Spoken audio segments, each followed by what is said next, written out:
Alliance Recruitment, we're based in New Zealand and we're 100% owned and operated by a Samoan family.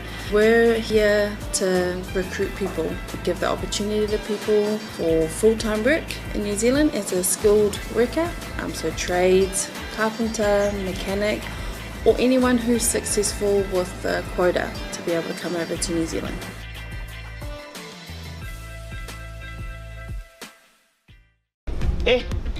Ka leilo me a faise le wa madiu matko inga wa leilo po fe ama use pupi te ma awa ke poli cha wa faila insure ashe yo ka wa ba iPhone fang faisa ulo pe me fe ya ulo na ke no fenga venga ngar fam ma sha ka ma la faila insure Ke pongi se ku mai san mai ola ese kala o nga sa faila insure ko inga ke ni sa nga ku o mga media ko i pepa e wi lisa ya o insure ko inga se yo la ka heo usu ai ol ofisa ma ave pepa madiu o lau insiwa e au wala i se te ngā tupe mo le lumanai manuia e mole puipuinga tau tupe o lau soifua e tua iai le whanau e tina por tamao le ainga mai mawhai o na tauna no atu mo so se mafua anga i te whina ngalo iai ale mwhairo sau ka koe ko wha maka tina o ke polo le mwhai le longu se wala e le si lou la se kama so Samoa Life le insiua mo tangata nuu o Samoa.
Faatautoga, Faamasinoga Fanua Suafa. O le Faatautoga, o le Peresetene o le Faamasinoga Fanua Suafa. Le whionga ia Fasanga, Michael Sonaloni. Whawhelo tuai le paia ma le mawaluma ua Saoneni. Le sua lau sunga i le kaitai o le Saonina. A whio le paia o le tātou tau tawangai. Ai ar paia o Samoa o Poto. A whio maia, sumaia, matala mai awa. Ilo wama malu wharo le tele, o te malawa tuai, lau sunga le taitai o le Saonina. Lau sunga le whawhenga taulangi, lau sunga whaatawhanero. Nei a taitaia le whaamanu, i le taulangosi, ma le whaafitai i le atua. Lau sunga le whawhenga taulangi.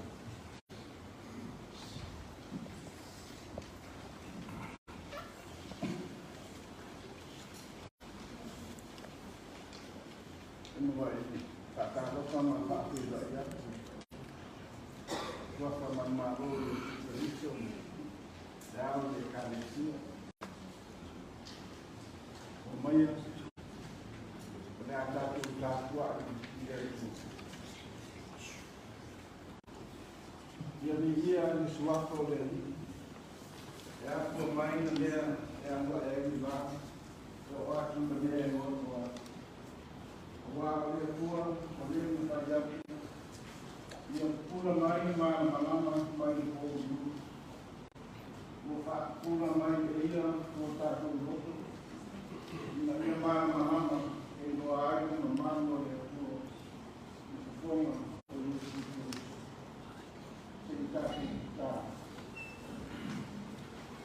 tua mo manai o le na pa le ina sana ka no Suafa o ma ko ia nei na matanga o ma ka se alo de asu o ma ko pu na ina na rio ia e ni fo no ma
Faitauina o le tusi pa ia.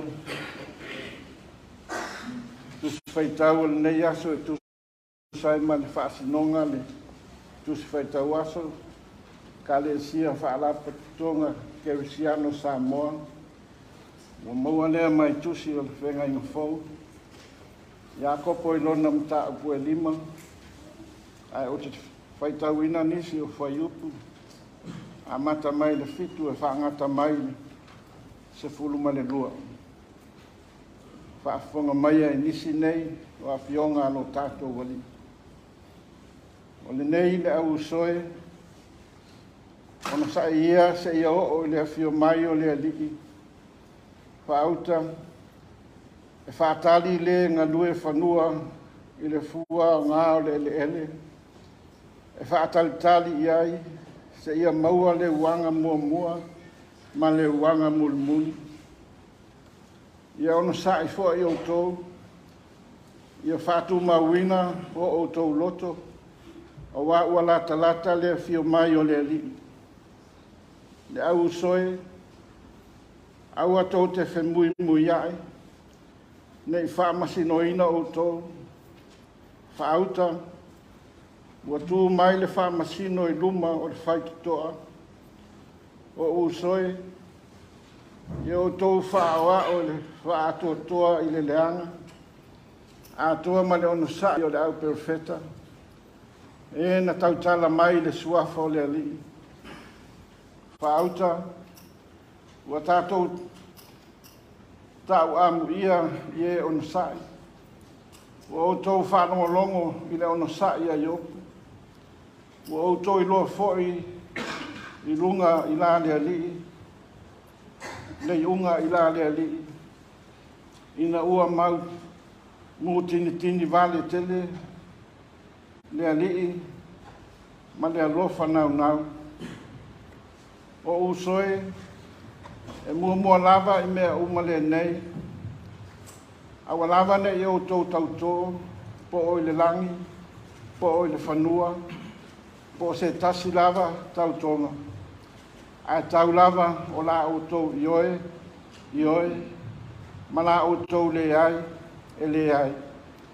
Ina nei whaasala ina ai auto.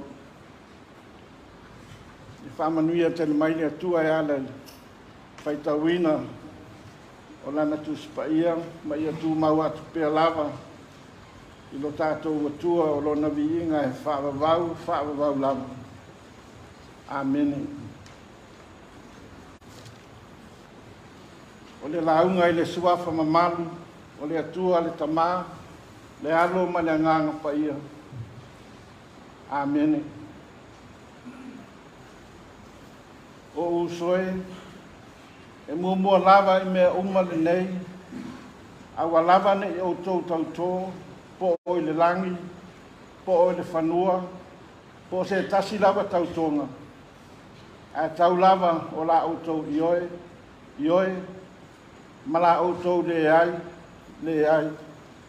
ina nei whaasala ina ai auto. Iako poi, lona mta poi lima, whai upu e suma le lua. E fia avea au waini ma whauwhaunga whaale anganga, mo tātou le nei tai au. Ale au manatu o le launga, pe ona maua maile tātou tusi whaitau aso mo le nei aso. Avea lau ioe ma whaai unga. Let your yes be yes. O le tusi ala apostolo Iakopo e pe ona tātou whaalongo ai le nei tai au. Whapea le tala na tusia le waitaimi na sawa ai na ai le au Peresetene e niro le emperoa o Roma. Na mafuanga leo le tusi atu o le apostolo. E whaamalosi au le uso Peresetene ina ia tu mau le whaatuatua, ma le ono sa'i, teimi o puapua ngā. E mai upu a Iakopo e le whai upu e sifuru ma le lua ua whaatawa ina.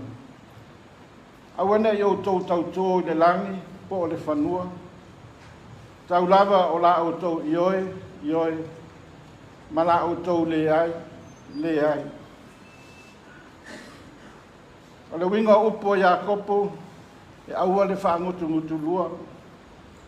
O tangata fo i lea e se lava le upo e whai mai, e se le mea e whai. O le upo moni, tātou te le mana mia, ni tangata whapia nā. So se ngā luenga lava, tātou te mana o mia ni tangata e tautalasa. O ni tangata e whamaonu. O ni tangata e whaatuatua ina. Matali tonu ina. Someone with integrity. When he or she says yes, it means yes. Ale o le mua ioe. Ai mulmuriane whai mai e le ai. Le winga leo upo Iakopo i le nei tai au. Tau lava o la auto ioe. Ma la auto le ai. Aua tātou te tau mawhai e alo i upu mani whamatalanga. Pe tātou te whewhewhoi e tau atu le mea moni. Awa o le ale tūlanga e o iai. O le ngona lava o le mautonu. O le tūlanga lea e o iai. Whale tonu a tātou whai o ngā whai. E mafuanga foi leo Upolu apostolo i le whai unga o le whai upu le sifuru ma le lua. Ina nei whaasala ina ai tātou. Atu mai foi i seisi whai whaupunga o na whapea lea. Ina nei Faamasinoga ina ai tātou. O le tūlanga lea e ono o iai pe a whare tonu la tātou ngā luenga. Mua o na Faamasinoga ina e tangata. Mulinu'u ua Faamasino le atua. A le tua lalo lea a fionga le atua mo tātou le nei tae au. Whapito au ngafa se whamatalanga i lo ua tali i whare nganga. Tusa mani ngā luenga ua tōwhi ai. O le upumoni e le whaingo fie. A wae e le o malo lo le fili mana au. A whai mai upu whamalo si au o a fionga le atua ia Iosua. O te fia au mai e whai ma whamalo si au ia te oe le ngā luenga. Iosua mua o lono whai upu e fitu. Tau ina e whamalosi ma ia e loto tele. Ia e ana e whai e tusa matula a whono le atua. Aua e te alu ese ai le tūtau tau, po le tūtau anga vale. Ina ia manui ai oe i ngā luenga uma e te whaia. Ia manui a tele no tūla i mai le tofi. Ia manui a tele o na o Jesu. Amen. O la tātou toi pese wa saunia e le au whai pese.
tātou whai o le tālo, o le tālo Faamasinoga. Le tamalo whai, o lau whio lava manuia ai a mātou whiau mga duenga o le aso. Whamanuia lau whio ia Samoa mo na tangata, a matamai maunga tele i o lava i maunga iti. Le ao le maro ma le sui au, le tamaitai palemia ma lana kapeneta, le fuanga whetalai ma le palemene, le whaamasinosili ma le ofisa o Faamasinoga. O sui o maro ma whaanapotonga tu maoti, o mātou mafutai. Whaururunga o matanga luenga o le maro, ma tangata whainga luenga. Le au whai pisinisi, ma lātou uma o lo ngā lulue a wāsa manuia o Samoa mo na tangata. Tuma maia i o mātou lunga o manei, o lunga o Samoa mo na tangata, manuia o lau fio le atua o tamaa, le alofa sitsiliese o Yesu Kariso o lo mātou wali. Ma le mafutanga le mawai mano wanganga pa ia. Tuma maia i naso nei maso malama. Se ia o i le whaamavau lava. Amen.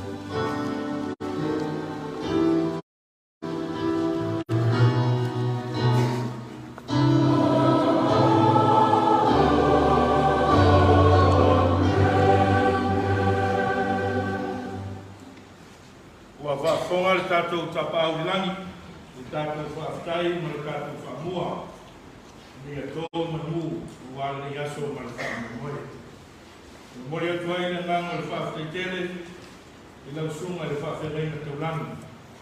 O le mātou talo, i au tu pupuina fulo le sena ula le mari toa. I lau tō whaafa e tua. Ma i a tumu pēla uti, o wale tua o lau sena hala. Le tu sai mana tau kutasi o wha pu tonu whawai, o le malotu tō tasi o Samoa. O le tautonga, a le sui Peresetene o le Faamasinoga Fanua mo Suafa. Whaatino lea i ruma o le nafio, i le Peresetene o le Faamasinoga Fanua mo Suafa. E fionga i a sa te raki ka a.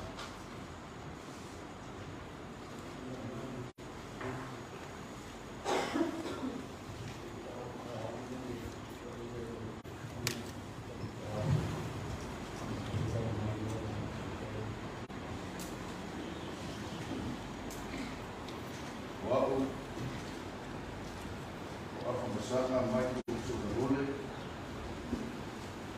o tautu le tua e ona le marusi mara a o tautu le lei fa mau i le maro tasi o Samoa sai man fa vai man tu la foto ma o faia le tonu i tu a no umota Lau loa manifeste, po e whaka. Alofa, po e loka tina. Ia kisoso ni mai le tua, ia ta.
Songa e sa i Saulina. Songa e Faatautoga na Saulani e kan Faatautoga. Na fionga sa i Palia. Na fionga sa Pakito ke me na o ta. Fionga sui Palia. Ma fionga ni sa na Palia. Na fionga e foka sa ai mo sa asul man ni mo Palia. Na fionga e sui Faamasinoga. Ma fionga e Faamasinoga mo. Apia na fionga e Faamasinoga mo. Na fionga e Peresetene Faamasinoga mo Suafa. Na fionga e sui Peresetene ito tomi ai na so. Ma fionga e Faamasinoga mo Suafa Samoa. Fionga e Peresetene na society a Mulinu'u. Apia se na mo. Pa ia mo bunga o ala dia ini saya.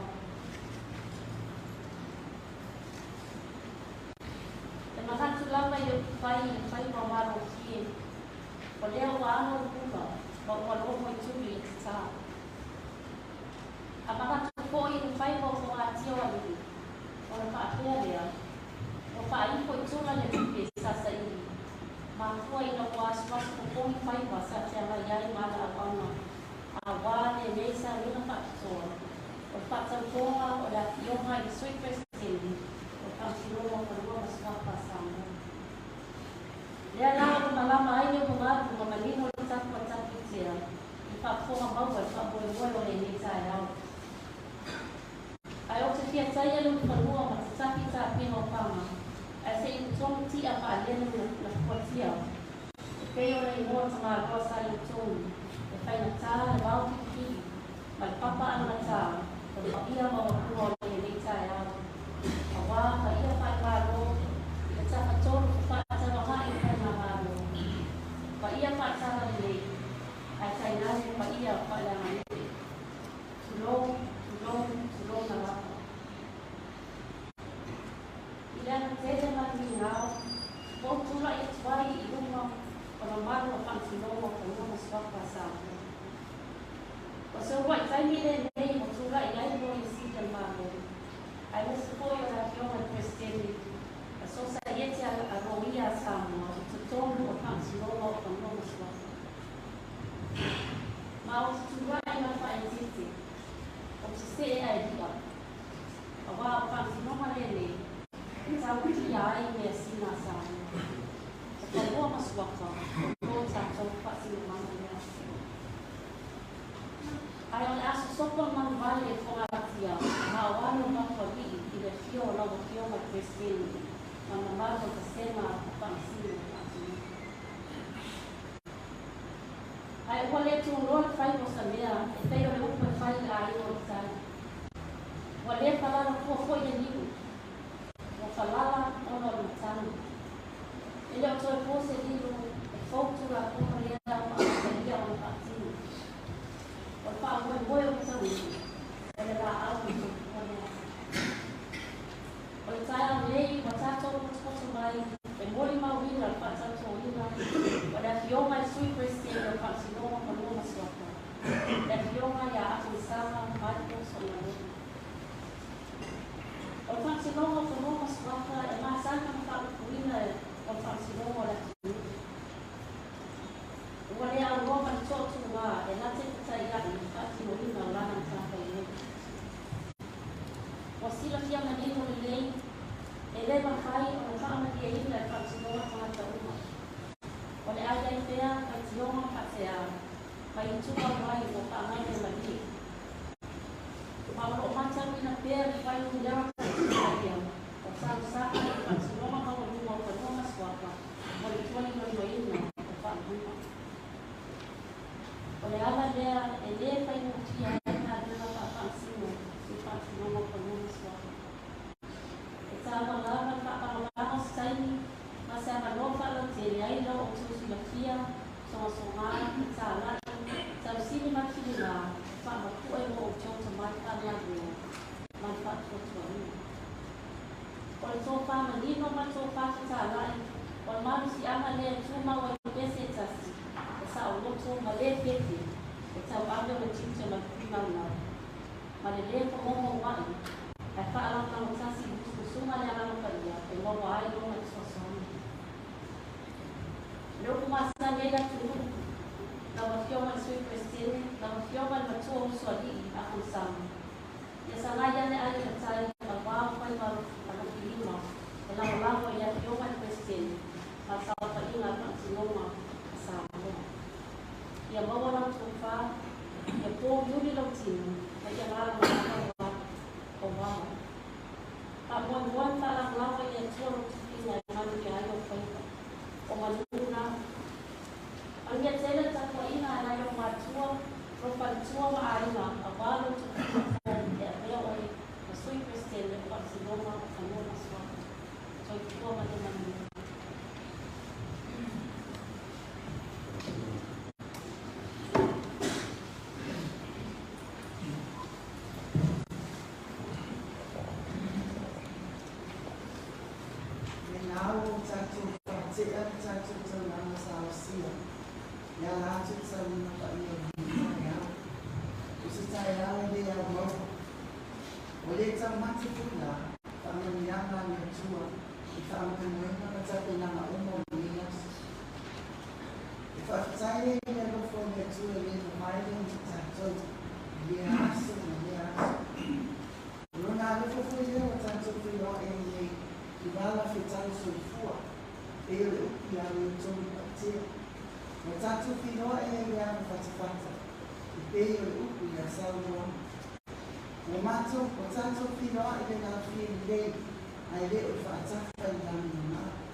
O afa masana mai o so na ro. Sa fa na o ye ni si Ai, o a tau ina ai se na tua a i ai whau. Iana o o ma whawhena. Ai, o na tēnei o rona soifua, ma o sa mua ni lau. Sa o mai ia me infant, le kifi intermediate na wifa, ma whaasolo o tu ai polisi sa mua i mai hasi. I le tau sama sa si mai wha, sa amata whai mai koe mai o se ali i leo leo, i le mtana koe mai leo leo. Sa amata i roa na o onga, i le University of the South Pacific, ma whaawina mai ai malama Certificate of Law. Sa whaamani e ina i se sikosi, isu e ina ati i tu Gafua, Then whaawina mai ai malama Bachelor of Laws degree, i le University of South Pacific Law School, i Vanuatu, i le tausanga ruafe ni wha. O tausanga fo i ena tau fo i mai ai, i toi whaawau na whainga mai, i le mtanga wenga o leo leo, a iai nei wā ena na whai ai, i whainga wenga i fo i ofisa lo i siri. E le ingata i ngā sonso ngā o whanasana, sa toi whaamani e ina se isi sikorisiki, na whaawina mai ai malama Masters of Laws, in the University of South Wales, Australia, majoring in criminal justice and criminology. Na toita di ngoni tui whaawau wai na huekia, i rutanga criminologia.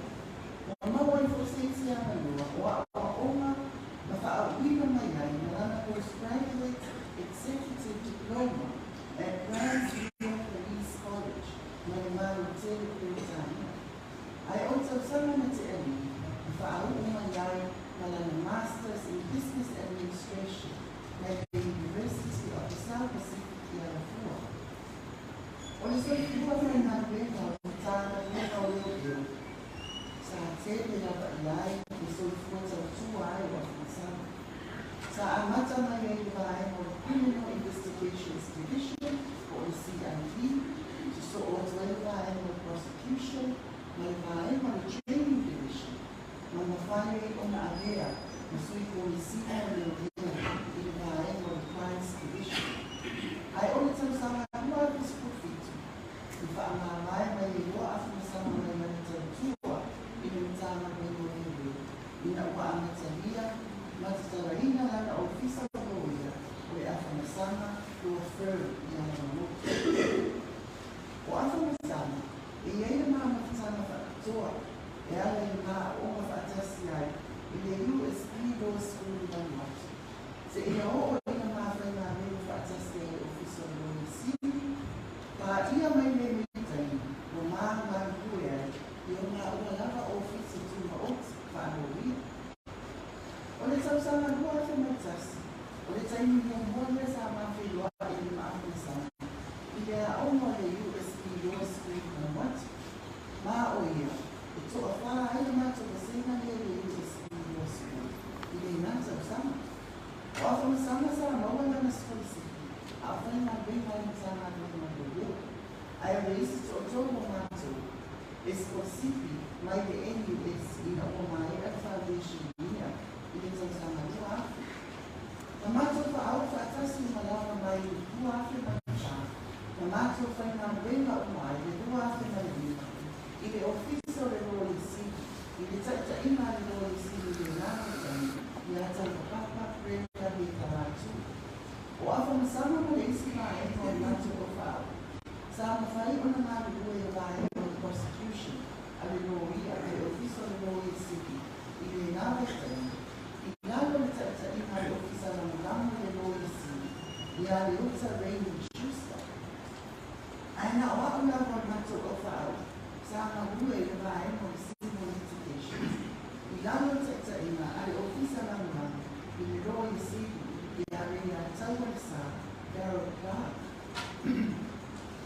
I le matua o mai le USP, i lua tau sama so o a mea afi sama, ma Peresetene o tanatia o ma umala, o le University of the Law School, ta ua le uspesa.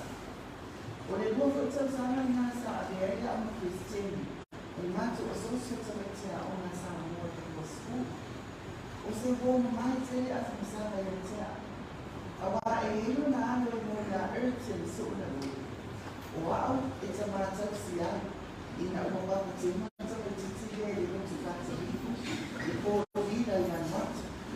Ai o te whaamari ko wata o te sana, ona o le ai so te sawa o lana whaare a ngāma o ata. A tono le nei fo le ua te lea whaare tono o rota a ngāma. A whai tanga mai ko so na rotu, e lea whai mo fie o ma la ui. A wane e whaamoi moe i o ngā rosi na lo koto. Ia e whaamomua le atua i o ngā hauma. Am ia oi, o le āna whai o na o tō ngā rua whaatasi. Ma le Peresetene, a whionga e sa te le raku nā ai, e tāpena pena ai moi fō o lo ngā arima. O se tangata o loa mahutia le aka i rona na nue e Faamasinoga, e le ngata e Faamasinoga mauruna, ai o le nei ko e Faamasinoga mana. Ua mano a le o mua le savili o Faamatauanga, i runga o pena te whainana. Ai mai se hea lo tō whina. Ai au e te kupole. O le nā tura lava le nā o so te ina i pena te whainana i ina tani. O tele nā wā bari e kutu tō, ma bari whata i tai se tulo, o ngā so te whare atu i ai nei pena te whainana. Ma pisa oso lo ai pēni mare se tulo. Ai te nane lea, ai o le ngā tura o lau ngā brina o te tofi i ni oi. O le ai e whasea ma whaiti o ina o whaipuma, na nisi wā e o lau ngā brina. Ai pangale a whanasana, o le mitu pala le ngā sosi taita. E ta ia mea le dei na mea le ana. E te inu mai ngā maina. O wafi o oe e te tū, ka oro tani tani, e mo mua whawhita wai, sa vidi, e na tani mā usi. O le te talo whaale uso, whaale wō, mo oe ma lautu whina. Aua e te se una hae. Aua e te amana e merina, e pōla e motu mai tua. Aua e mai te ita, ma ngā ale ale i a whio. Ona o mana tua e leo te talo sa mate whaale sisi. Ai tonu ta i ala, ma whaamai usi aua e mo oe. Leri e whai oe ma o wala o rono whine i mū. I le mea o iai mai a, i le e tito i ai le rufa. I le mea e iai le roto whaale mu oina, i e iai le ngana whaale mu oina. I le mea o iai le roto masa usare, i e iai le ngana whaale mu tua. I le mea e iai le atu atu wale, i e iai le whaale mu oina. I le mea e iai punsa, i e iai le mara malama. I le mea e iai whaale mu oina. I e iai le o. I e whaamanu e tere le atua i ati oi, a whamasanga mai ko so o neroi. O le sui Peresetene o Faamasinoga o Fanua ma Suafa, mua longa la arima. I e whaamanu e tutusa mai le atua le tato uma le riaso. Whaafitai so e fua mai i manuia.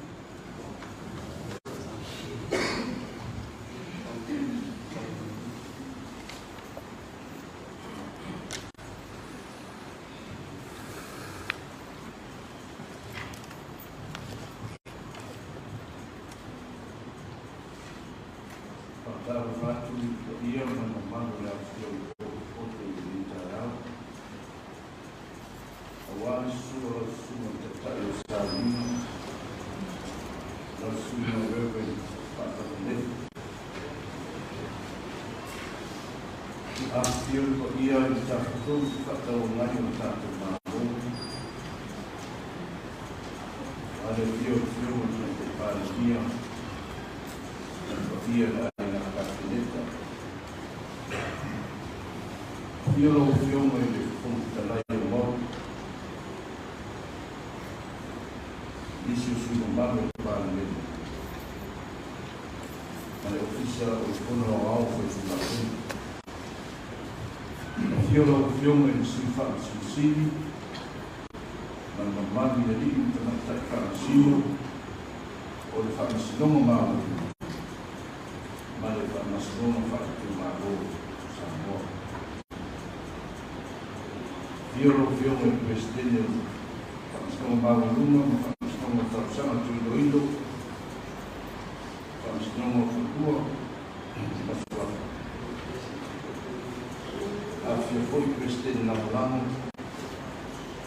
Ai mai se ori ni tuna te Faamasinoga. A fio o tō whionga i whaamungunga o tāna rima. A pera o whionga te whakatari o Isini. A fio la o whionga Peresetene o Societe o Ia Samoa. Ma riki mo te whakatari o Ia. Ai mai se o malu o koto i a inga o mai masana. O Upolu ia tu leava mai whaanoa le whaisi na whaatarana kuku. Usa ai no wala a wina. Losa niko tāra. O whina o a wala a wina. Whina ia mai ke kuku.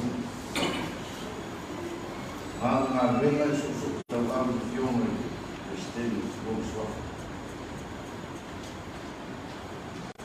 O te manatu hoi, e te whina o tuina mai, e le maa i a te atu.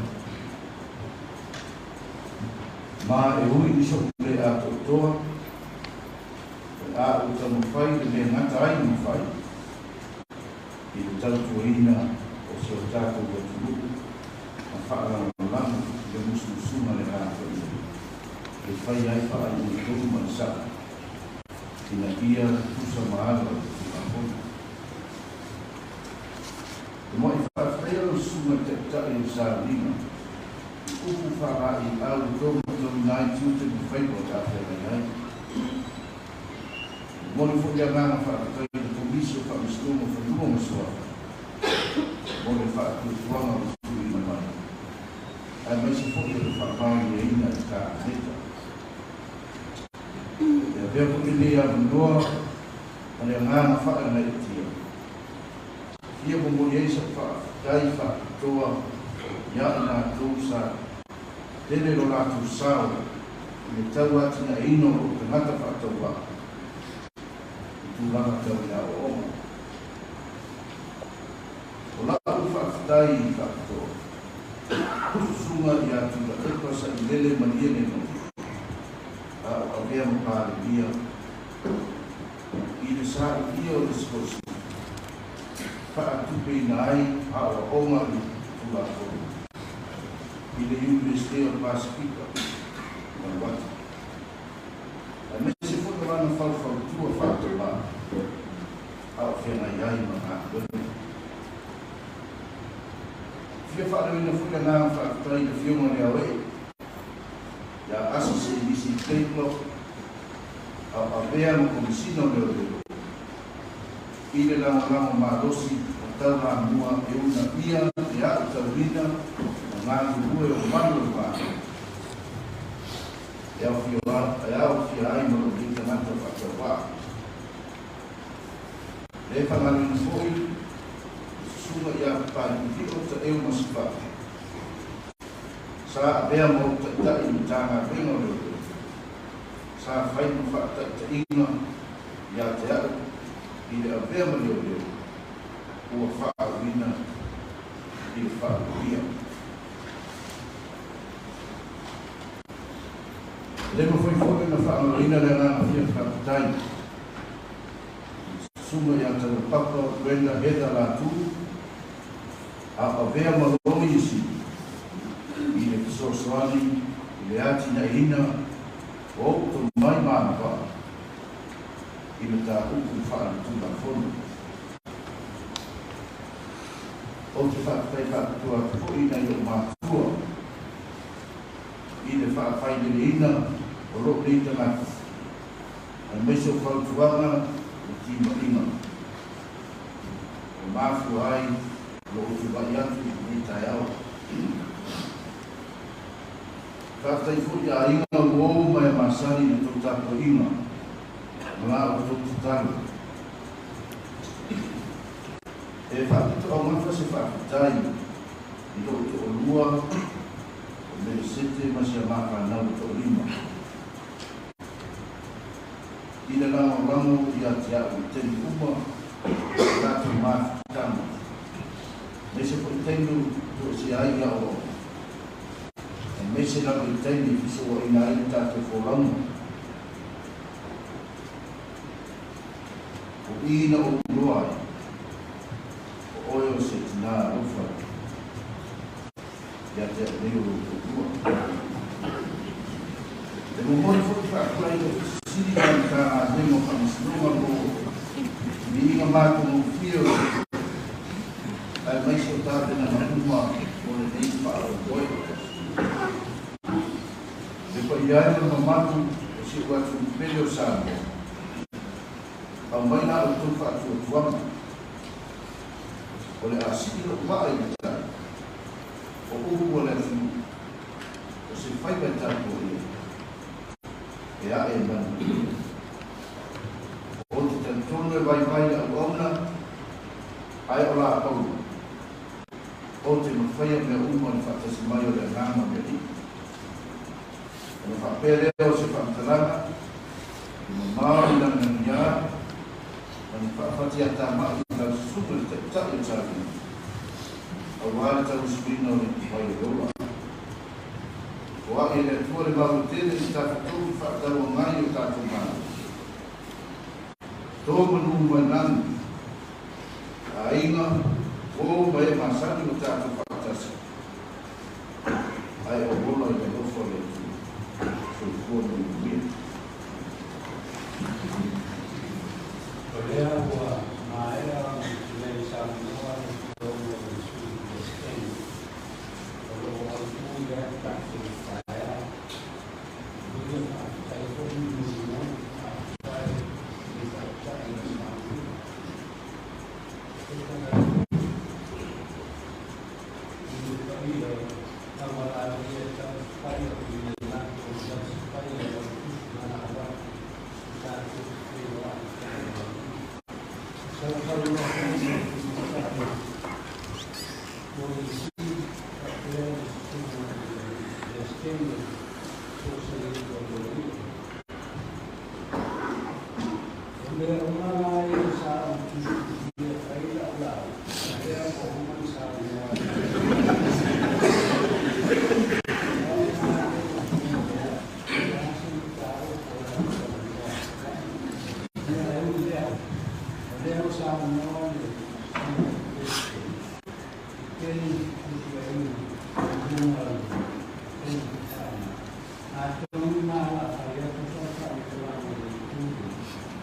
Samoa.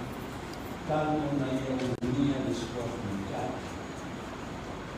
Sa ta pena la ele official edisi o ia. Ko ora se fu ta sama talo na tu. Ma le edisi tu na mai kuisi. Si dia na se lau Suafa o ia. Ona ia na ia na fa. E a fia i kono ia. Ake tai na woko le.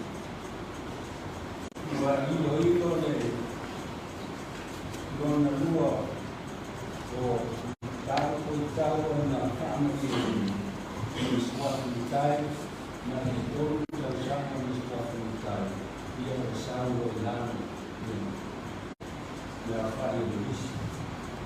Watu ia i Malaysia ia i na le tolu Suafa ni tai. I te tau ana o si luku ni whai luku. I rana tuka toa i roki isi.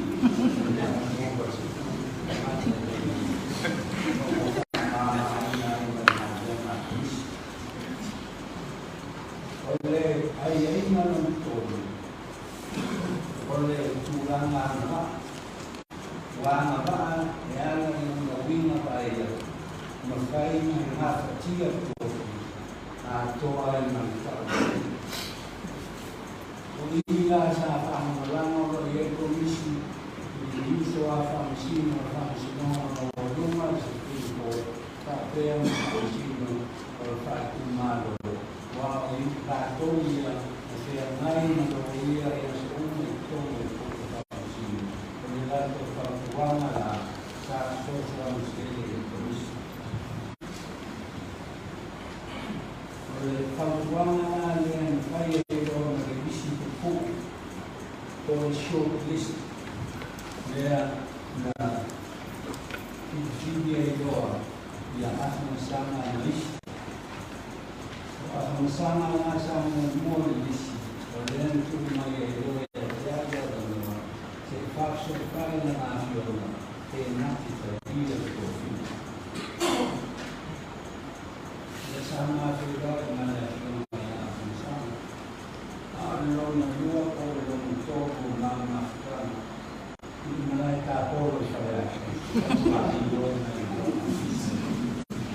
Dia tuan na oleh tuan tahu topi Peresetene, mana topi ini, Apia sama, dia Peresetene. Dia nak mereka dia tuan dia Gafua Suafa dia. Cuma cari install Samoa Apia na internet.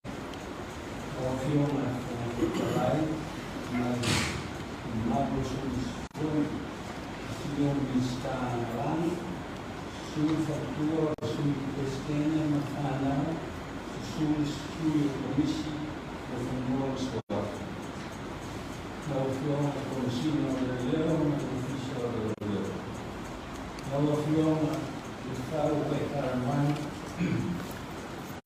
Fanua yang mosina Apia lain atau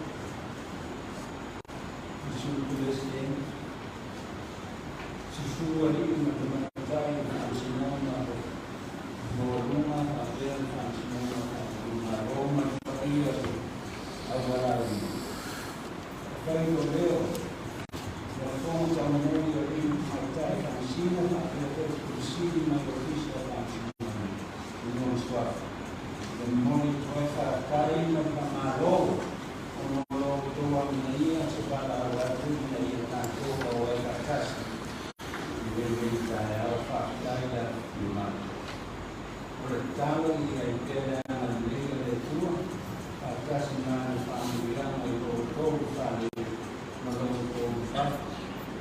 na maau ni au letua ya la uma leo Mulia toe fakta ila fopesi mwana mwingine kwa kujima mlika fakta kusini mwana mtama dola mtape mtama mmoja mtana aya tende manufaa utawala wao kwa hizi tatu tashiwa kwa maota kwa Faamasinoga au wase Faamasinoga na rosi mtako wa awali ya Suafa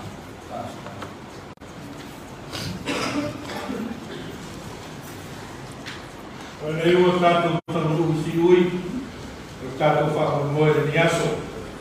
O pa ufoi sa nganga tongia, o wāsa whaafitai I roto wāke mai, na tala mai ao. Le fōru o malau whaararo atu, le whionga I Peresetene Faamasinoga Fanua ma Suafa, ina o tō tāi Suafa tasi, I le mae ai o sauninga I maota o Faamasinoga. Tau se taimi, ta tala le whigari. Folau ma le langi maa, folau ma le Faatautoga, tāna mua tuna ma whaka, o manuna, o manune, soifua, o ia muia. Watu marapaholo, ulari, mai whakatau.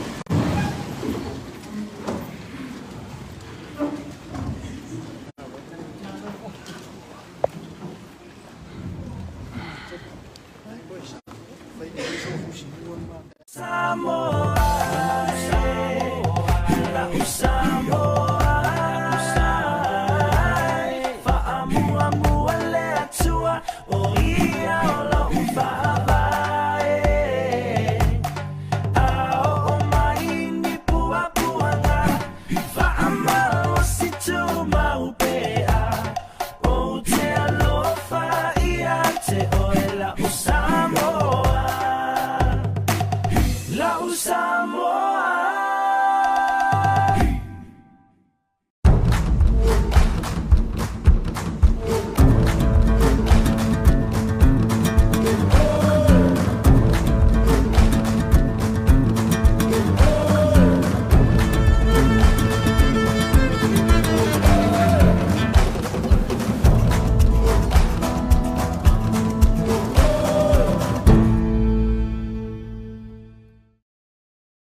O whaingatai a oe ona tausa ilisa tupe mō maliu, whaipoiponga, a onga le whanau, ta avale, po o se whare fōu.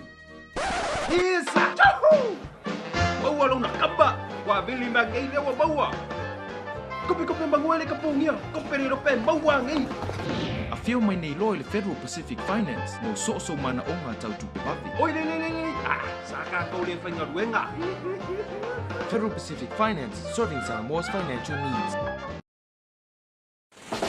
Samoa's natural waters are special. Something goes in there, comes out different. We often wonder why. But after generations and generations, I'm telling you, it has always been that way.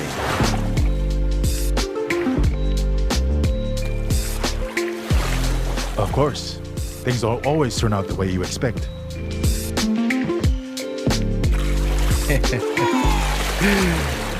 Bo's complaining, right? Because these waters are not just special. They make everything better. As for me, this is my natural Samoa water, the taste of nature in a bottle.